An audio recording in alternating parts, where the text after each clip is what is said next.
देखा कि जब समांतर रेखा को एक तिर्यक रेखा काटती है तो 4 प्रकार के एंगल बने थे। ठीक है? Yes sir.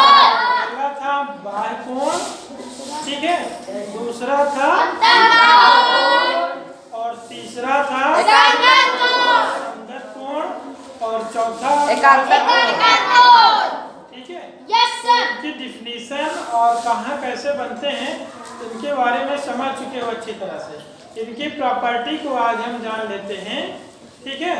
पहली ही प्रॉपर्टी है कि जब किसी समांतर रेखा को एक तिर्यक रेखा काटती है तो जो संगत कोण होते हैं वो आपस में बराबर होते हैं। क्या होते हैं बेटा?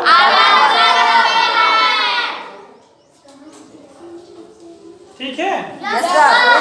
पहला ही प्रॉपर्टी है, इसको लिख लीजिए कि जब एक तिर्यक रेखा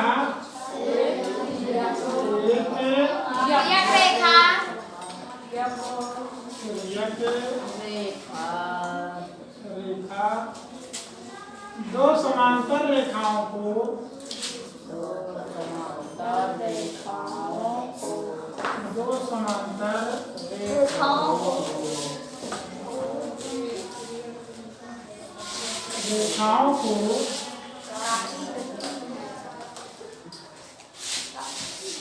काटती है तो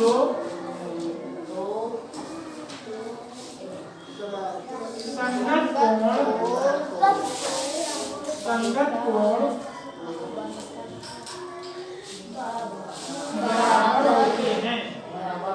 बराबर होते हैं। ठीक है ना? Yes sir. वाले फिगर में संगत कोण हमने बहुत अच्छी तरह से समझा दिया है आप लोगों को। जैसे इसको हम कह दें कि इसका संगत कोण कौन सा होगा, इसका संगत कोण कौन सा होगा, इसको हम नाम देते हैं 1। ठीक है? सबको नंबरिंग कर दें 2 3 4। इसी तरह यहाँ भी कर दें 5 6 7 8 9। तो 1 का संगत कोण क्या हो जाएगा? 1 और 5। 1 का संगत कोण क्या हो जाएगा? 5। तो प्रॉब्लम में कहता क्या है कि एक कोण दे देगा 180 है, मान लो इसको सपोज करके दे दिया 130 अंश 130 अंश, और ये वाला पूछेगा कितने अंश का होगा। ठीक है? ये कोण पूछ लिया कितने अंश का होगा। ठीक है? तो अब जब इस स्टेटमेंट के सहायता से समझ गए हो कि जब एक तिर्यक रेखा दो समांतर रेखाओं को काटती है तो जो संगत कोण होते हैं बराबर होते हैं। जो संगत कोण होते हैं क्या होते हैं? तो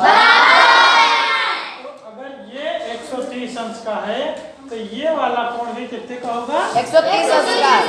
30 अंश का होगा। कितने का होगा? 130 अंश का। ठीक है?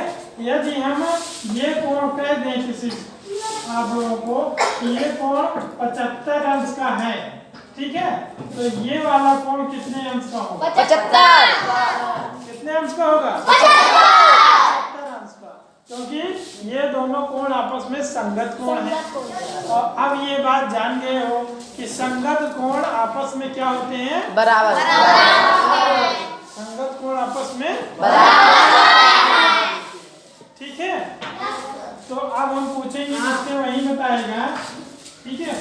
ये कोण हम दे दें 45 अंश का, तो ये कोण अगर 4 पूछे कितने अंश का होगा तो बताओ तनु कितने अंश का होगा? ये 45 अंश का है तो ये वाला कितने अंश का होगा? बोलो 45 अंश का ही होगा, क्योंकि ये दोनों संगत कोण है, दिख रहे हैं। ठीक है? Yes sir. ये संगत कोण है तो ये 45 की है। तो फिगर में ऐसे खींच के दे देता है, एक कोण लिख देता है, दूसरा पूछता है, तो तुम लोग सिंपली जान जाओगे अगर संगत कोण है तो बराबर। ठीक है? दूसरा, हाँ वेरी गुड, ठीक है। दूसरी बात होगी कि जब एक तिर्यक रेखा दो समांतर रेखाओं को काटती है तो जो एकांतर कोण होते हैं वो भी बराबर होते हैं।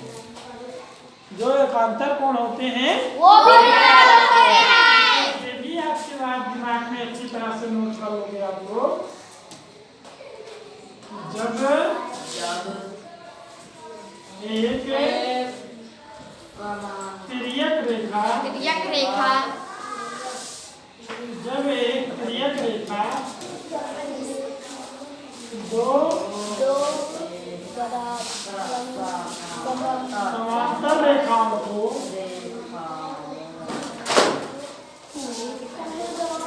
दो समांतर रेखाओं को काटती है तो एकांतर कोण बराबर होते हैं। एकांतर कोण बराबर होते हैं। कोण बराबर होते हैं।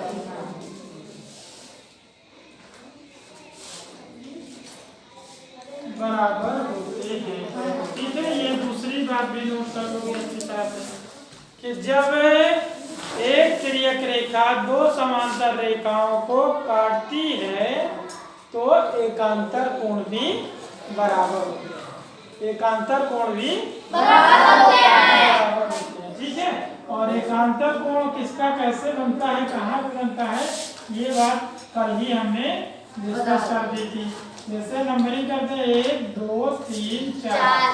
ठीक है, 5 6 7 8 5 6 7 8। तो जैसे कोण 3 है तो इसका एकांतर कोण क्या हो जाएगा 5। क्या हो जाएगा 5। ठीक है, तो ये भी आपस में क्या हो जाएंगे बराबर। क्या हो जाएंगे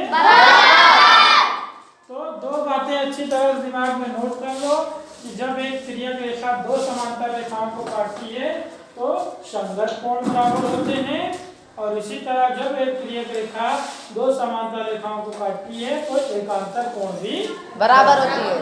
तीसरी और लास्ट बात है, यदि एक तिर्यक रेखा दो समांतर रेखाओं को काटती है तो तिर्यक रेखा के एक ही ओर के अंतः कोणों का योगफल 180 अंश होता है। कितना होता है 180। जब एक तिर्यक रेखा दो समांतर रेखा को काट दे तो तिर्यक रेखा के एक ही ओर तिर्यक रेखा के एक ही ओर अंतः क्षेत्र में स्थित कोणों का योगफल 180 अंश होता है। कितना होता है 180। कोण 1 और कोण 6 को जोड़ दें। ठीक है ना, कोण 1 प्लस कोण 6 बराबर कितना हो जाएगा 180 अंश। कितना हो जाएगा 180 अंश। ठीक है ना, एक ही ओर स्थित होने चाहिए। जैसे ये तिर्यक रेखा है तो अब दूसरी ओर जाएंगे 4 और 7। इसी तरह से हम कहें कोण 4 और प्लस कोण 7 कितना हो जाएगा 180 कोण 4 और कोण 7 बराबर कितना हो जाएगा 180। ठीक है 180 अंश।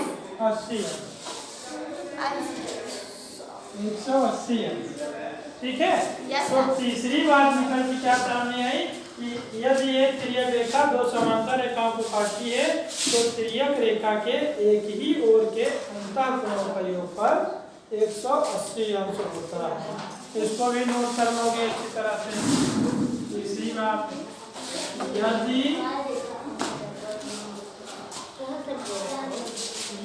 एक तिर्यक रेखा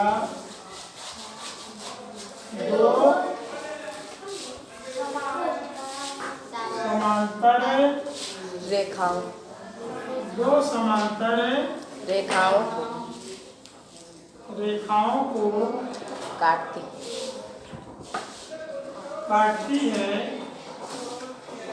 काटती है तो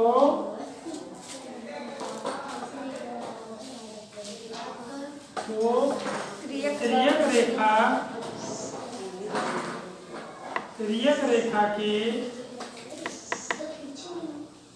एक ही ओर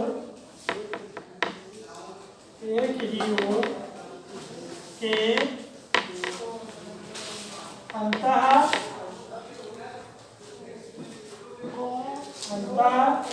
कोणों का योगफल